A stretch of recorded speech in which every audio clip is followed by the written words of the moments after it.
Welcome back to Grade 7 History. This is Unit Number 1, New France and British North America, 1713 to 1800. This is Lesson Number 7. Was the British victory inevitable?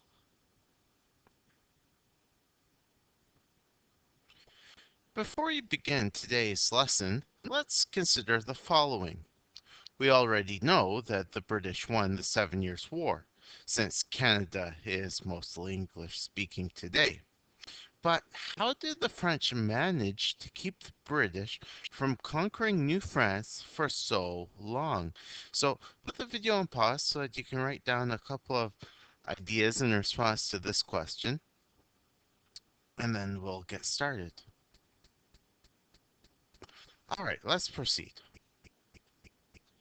As we have been reading over the last few lessons, Britain was more and more determined to conquer North America. The French and the First Nations were just as determined to protect their lands and keep their traditional ways of life. Thanks to their native allies, the French knew how to survive the harsh climate and terrain. The question was, how could a much smaller population defend itself and possibly defeat the much larger British force? So just looking at this image to the side, how do you think the Canadians felt seeing fewer reinforcements arriving from France and more British soldiers coming into North America? And we'll talk about that tomorrow. Britain and France had different strategies when fighting in the Seven Years' War. The French decided to focus on fighting in Europe, meaning that fewer French troops were being sent to defend New France. France was also more concerned with protecting the sugar trade in the Caribbean. Britain, on the other hand, decided that the best way to win the war was by defeating the French in North America. The British knew that France was leaving the Canadiens to fight for themselves, and they would not stand a chance against trained British soldiers. The British and the French had different styles of fighting in North America. The British used the thin red line strategy, which was based on soldiers being arranged in long lines marching straight towards their opponents. Facing your opponent head on was considered the gentlemanly way of fighting. The French and the First Nations used a different strategy, guerrilla warfare. Guerrilla warfare is a type of fighting in which small groups of soldiers hide and launch surprise attacks on their unsuspecting enemies. So, what I want you to do is compare the two paintings on the next slide. The top painting shows the British using the thin red line strategy, while the bottom painting shows the French and the First Nations employing guerrilla warfare tactics. Can you think of any possible advantages or disadvantages for each system of warfare? So again, the British with their thin red line strategy, as opposed to French and First Nations using guerrilla warfare. So what you should do is put the video on pause so that you can write down at least one advantage and one disadvantage for each system of fighting. All right, let's continue. Military alliances with First Nations tribes, such as the Ojibwe, were key to a French victory. The French were greatly outnumbered by British settlers and the thousands of British soldiers who were arriving. The First Nations sought alliances with the French in order to ensure their survival in North America. The trade alliances that tribes such as the Ojibwe made with the French helped them obtain European goods. They saw the tributes, or gifts, that they received from the French as important symbols of respect and partnership. The Ojibwe honored their alliance with the French by fighting alongside them against the British. In southern Ontario, more than 1,000 Ojibwe warriors supported the French. This support led to many French victories early on in the war. However, not all First Nations supported the French. Other First Nations, such as the Mohawk, allied themselves with the British.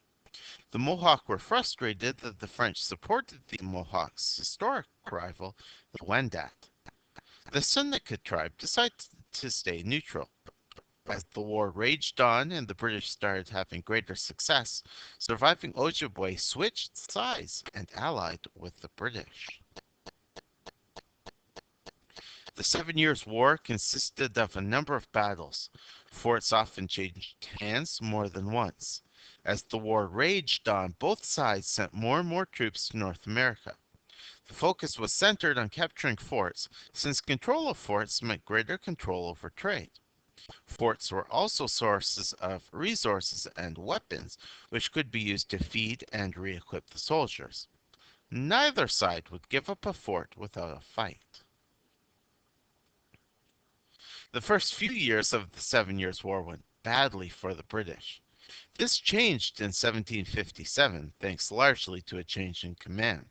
The British selected a military officer named James Wolfe to become the general of the British forces in North America. Many questioned this leadership change. Wolfe was a scrawny, sickly man who looked and sounded nothing like a military leader.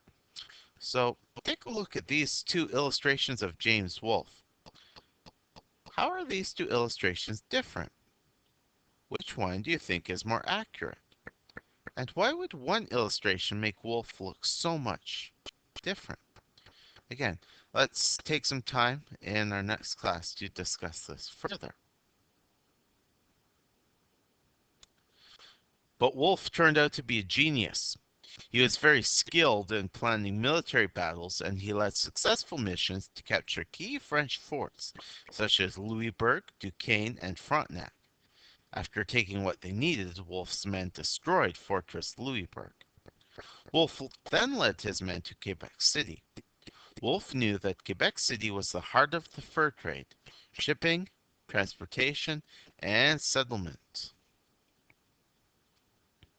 By contrast, the new leader of the French forces, Lieutenant Governor Montcalm, was not prepared for what he saw in New France. Montcalm was an experienced military commander, but he was unfamiliar with the guerrilla warfare tactics used by the French and First Nations settlers. He was horrified by what he saw, and he called for a change from fighting to more traditional European methods. And this 1908 painting shows Montcalm leading the French troops. Take a closer look. How do you think the artist felt about Montcalm's skills as a leader? And do you think the artist is trying to support Montcalm's leadership? We'll talk about this some more tomorrow.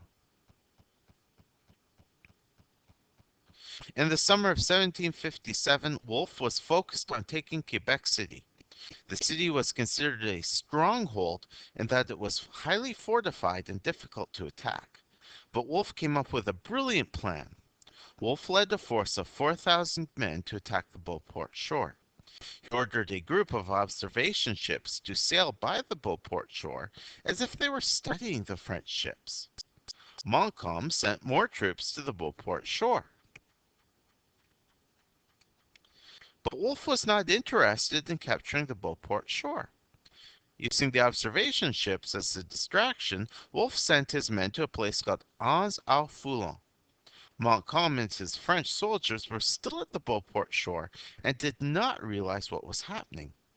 Wolfe's men approached the French guards at Anse-au-Foulon, pretending they had a message from a French general. They attacked the French guards by surprise and made their way to the Plains of Abraham, where the final fight would take place. Reaching the Plains of Abraham was no easy task. The British had to climb the huge cliff in the early morning hours before the sun would come out and expose their presence to the French, as you can see in this painting here. The battle at the Plains of Abraham proved to be a decisive victory for the British. The British soldiers were highly trained, and the French troops were quickly tired from the battle. After defeating the French forces, the British marched into Montreal and demanded that the French surrender. Governor Vaudreuil saw no choice, but to surrender New France to the British. The British moved on and captured Montreal. The Canadiens realized that France was no longer sending troops and supplies to try to take back New France. By 1760, Britain was now in complete control of all of North America, and neither Wolfe nor Montcalm got to see the British victory. Both died from wounds suffered during the Battle of the Plains of Abraham. Alright, so to wrap up today's lesson, we're going to discuss the following tomorrow. Number one, what do you think was the main reason for the British victory? Was it James Wolfe taking command? Montcalm changing the French strategy? Changes in native alliances? And two, why do you think the battle at the Plains of Abraham is still considered so significant to Canada's history? So I want you to put the video on pause so that you can write down your responses to these two questions.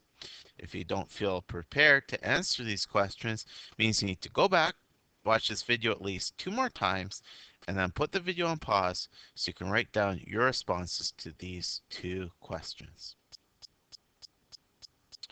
Okay, and I look forward to hearing everybody's responses to these questions as well as questions which were posed earlier in this video. But until our next class, this concludes today's video.